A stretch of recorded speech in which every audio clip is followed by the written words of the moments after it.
भाई साहब, बीजेपी वालों को इतनी प्रॉब्लम हुई इंडिया से कि बीजेपी वालों ने ब्रिटिश राज और आतंकवादी संगठन से कंपेयर कर दिया।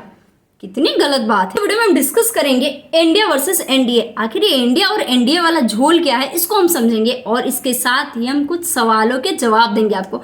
जैसे कि राहुल गांधी को आखिर जरूरत क्या पड़ी इतने बड़े गठबंधन को बनाने की बीजेपी से जीतने के लिए। दूसरा इंपॉर्टेंट क्वेश्चन ये है कि 2014 से राहुल गांधी थे कहाँ, यानी कि इन 10 साल तक राहुल गांधी ने कभी ये कोशिश क्यों नहीं की कि उसको बीजेपी को किस तरीके से हराना है, बीजेपी को हराने के लिए उनकी स्ट्रेटजी क्या होनी चाहिए। तीसरा जो इंपॉर्टेंट सवाल वो ये है कि समझो भाई, अगर इंडिया की सरकार बनती भी है तो क्या गारंटी है कि इंडिया सेंटर में आएगी और इंडिया सेंटर में काम कर पाएगी। हम इन्हीं की गलतियों से सिखाएंगे। इसके एग्जाम्पल भी हम आपको कांग्रेस और बीजेपी के थ्रू देंगे, क्योंकि कांग्रेस और बीजेपी के ज़माने में ऐसे ऐसे काम हुए हैं जब गठबंधन की सरकारें बनी हैं लेकिन चली नहीं है। तो हम इन सारे सवालों को जानेंगे। और चौथा जो इंपॉर्टेंट सवाल जो आपके और मेरे दिमाग में घूम रहा है कि बीजेपी अब क्या करेगी। भाई, बीजेपी की स्ट्रेटजी क्या होगी राहुल गांधी को हराने के लिए, क्योंकि राहुल गांधी अब उभरता हुआ चेहरा है। उसके साथ ही बीजेपी के खिलाफ इंडिया में बहुत गुस्सा है। चाहे वो मणिपुर को देख लो, मणिपुर का मामला आप देखना 2024 के चुनाव में जम के उछलने वाला है और बीजेपी को इसका जम के नुकसान भी होने वाला है। तो बीजेपी के खिलाफ अभी जनता में भी आक्रोश है, चाहे वो मणिपुर का हो, चाहे जम्मू कश्मीर का मामला हो, चाहे आप बहुत सारे ऐसे छोटे छोटे मामले हैं जिसपे जनता कहीं ना कहीं कोई ना कोई कम्युनिटी गुस्से में है। तो इसका नुकसान बीजेपी के तो होना ही है। संसद के अंदर भी बीजेपी के विरोध किए जा रहे हैं। तो बीजेपी इन सारी समस्याओं को कैसे टिकल करेगी? क्या इस बार भी नरेंद्र मोदी का कोई जादू चलेगा? तो हम इन चारों पांचों सवाल के जवाब जानेंगे। 1885 में बनी कांग्रेस की हालत आज इतनी बुरी है कि मत पूछो। कांग्रेस के पास ना कोई बड़ा चेहरा है, ना ही कांग्रेस के पास एक ढंग की स्ट्रेटजी है कि कैसे लड़नी है। भारत का एक टाइम था जब अंग्रेज मतलब अत्याचार और कांग्रेस मतलब देश होता था। उस कांग्रेस को आज लड़ने के लिए अपने देश के नाम का इस्तेमाल करना पड़ रहा है, इंडिया का इस्तेमाल करना पड़ रहा है। उस कांग्रेस को छोटी छोटी राजकीय पार्टियों की मदद लेनी पड़ रही है खुद के सीट्स को बचाने के लिए, खुद की इज्जत बचाने के लिए। अब आपके मन में ये सवाल आ रहा होगा कि कांग्रेस आखिर इतनी बुरी तरीके से गिरी क्यों? कांग्रेस के पास आज कोई बड़ा चेहरा है क्यों नहीं? देखो, कांग्रेस को गिराने में जो सबसे इंपॉर्टेंट चीजें थी, जो सबसे महत्वपूर्ण कारक था, वो ये था कि कांग्रेस में बहुत भ्रष्टाचार था। कांग्रेस में चाहे जवाहरलाल नेहरू की सरकार हो, चाहे इंदिरा गांधी की, चाहे यूपीए की सरकार हो, भ्रष्टाचार की लंबी लिस्ट पड़ी है। इन 7 मामलों में तो गांधी परिवार सीधे तौर पे इन्वॉल्व है, जैसे कि 2013 का अगस्ता हेलीकॉप्टर घोटाला, दूसरा वाड्रा DLF घोटाला 2012, दामाद जी को भी नहीं छोड़ा लोगों ने, नेशनल हेराल्ड केस 2011, बोफोर्स घोटाला 1990 से 2014, मारुति घोटाला 1973, नागरवाला घोटाला 1971 और मुंदड़ा घोटाला 1951। मुंदड़ा घोटाला वो घोटाला है जिसको जवाहरलाल नेहरू सीधे तौर पे दबाना चाहते थे। इसलिए माना जाता है कि जवाहरलाल नेहरू इसमें इन्वॉल्व थे। जवाहरलाल नेहरू नहीं चाहते थे कि ये घोटाला देश के सामने आए, लोग इसके बारे में जाने, और उनके दामाद यानी कि फिरोज गांधी ने इस घोटाले को उजागर किया। यही रीज़न था कि जवाहरलाल नेहरू और उनके दामाद की नहीं बनती थी। जवाहरलाल नेहरू इस घोटाले में सीधे तौर पे इन्वॉल्व थे, ये माना जाता है। यूपीए की सरकार की हम बात कर ले तो उसमें कई बड़े बड़े घोटाले हुए हैं, जैसे कि सत्यम घोटाला 2009, मनरेगा घोटाला, कोयला घोटाला 2012, 2G स्पेक्ट्रम घोटाला 2008, चौपर घोटाला 2012, राष्ट्रमंडल खेल घोटाला 2010, नोट के बदले वोट घोटाला 2021, आदर्श घोटाला 2012। इन सारे घोटालों ने मिलकर कांग्रेस की धज्जियां उड़ा दी यार, कांग्रेस को कहीं लायक नहीं छोड़ा। और ऐसा नहीं है कि सिर्फ भ्रष्टाचार की वजह से कांग्रेस की सरकार गिरी। कांग्रेस की सरकार गिरने के पीछे और कई रीजन थे, जैसे कि कांग्रेस ने आज़ादी के बाद उन बड़े मुद्दों को कभी हाथ नहीं लगाया जिस पे भारत की बड़ी संख्या चाहती थी कि उन मुद्दों पे बात की जाए, जैसे कि राम मंदिर। कांग्रेस ने कभी राम मंदिर के मुद्दों को हाथ नहीं लगाया। कांग्रेस हमेशा डरती रही कि इन मुद्दों को अगर छुआ तो उनकी सरकार गिर जाएगी, लेकिन भारत के अधिकतर लोग चाहते थे कि राम मंदिर का जिक्र हो।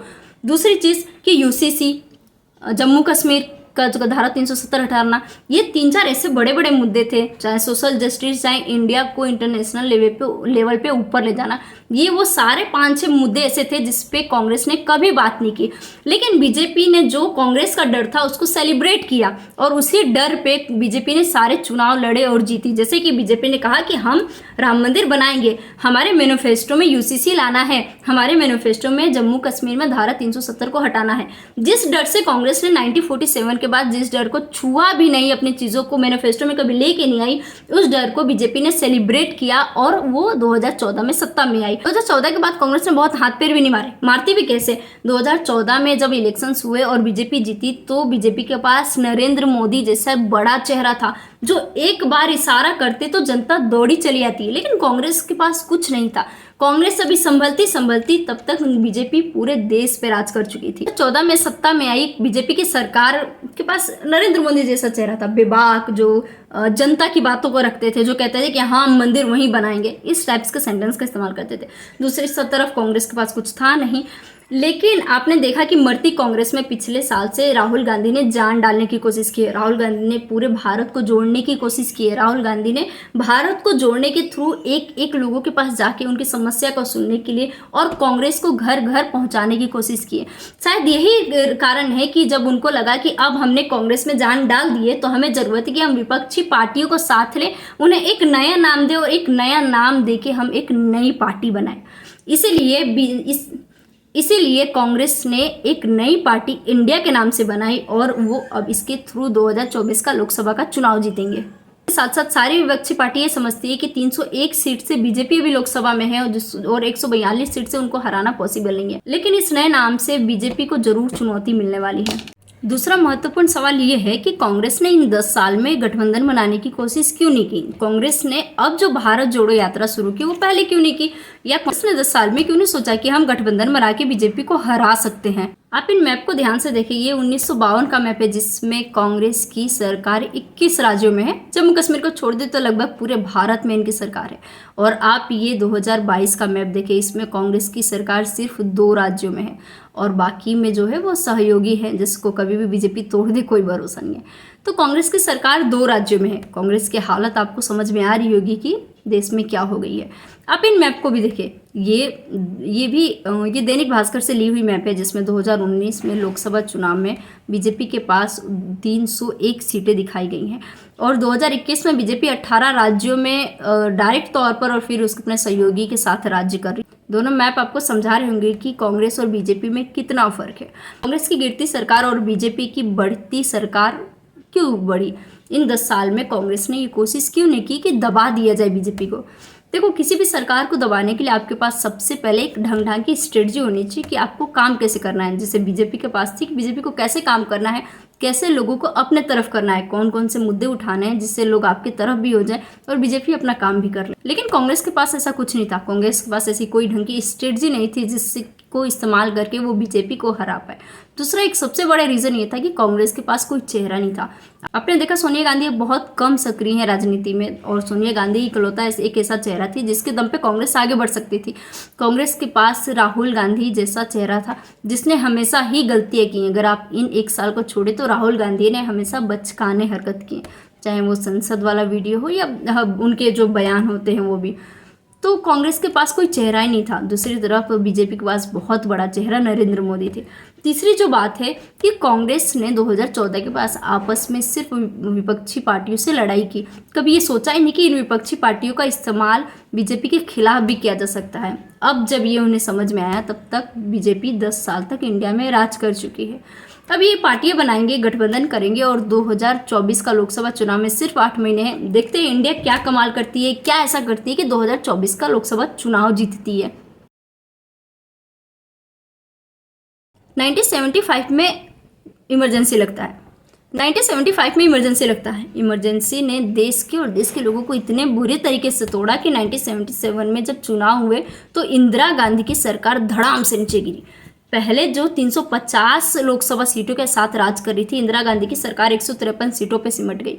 अब इससे हुआ ये कि भारत में 30 साल बाद पहली गैर कांग्रेसी सरकार बनी। कौन कौन थी इसमें जनसंघ पार्टी थी जो आज की बीजेपी है, दूसरी समाजवादी पार्टी थी, तीसरी भारतीय लोकदल थी और चौथी कांग्रेस ओ थी, यानी कि कांग्रेस से टूटी हुई एक पार्टी। इन 4-5 पार्टियों ने मिलके सेंटर में अपनी सरकार बनाई। माहौल तो इतना खराब था कि दिल्ली, पंजाब, हरियाणा, उत्तर प्रदेश और बिहार में कांग्रेस को ना के बराबर सीटें मिली। कांग्रेस बहुत गंदी तरीके से हारी और जो सेंटर में सरकार बनी वो बनी मोरारजी देसाई की। ये गठबंधन की सरकार है, इंडिया के पहले गठबंधन की सरकार, और ये बहुत बहुमत से सेंटर में बैठी।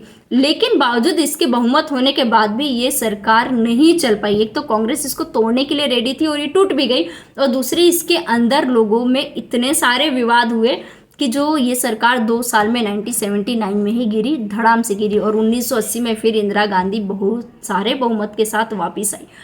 तो इंडिया में ये पहला मामला था जब बहुमत की सरकार यानी गठबंधन की सरकार बनी और नहीं चली।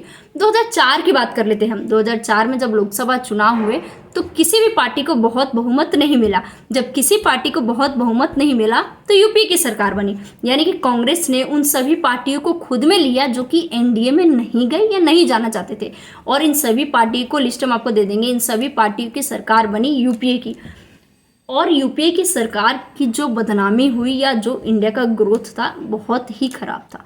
अब आपके मन में ये सवाल आ रहे होंगे कि ये सारे फैक्ट हम आपको बता क्यों रहे हैं, क्योंकि ये सारे फैक्ट के थ्रू आप समझोगे कि इंडिया में 26 पार्टी को मिला के अगर आप सेंटर में जीत भी जाते हो तो आप सरकार नहीं चला सकते।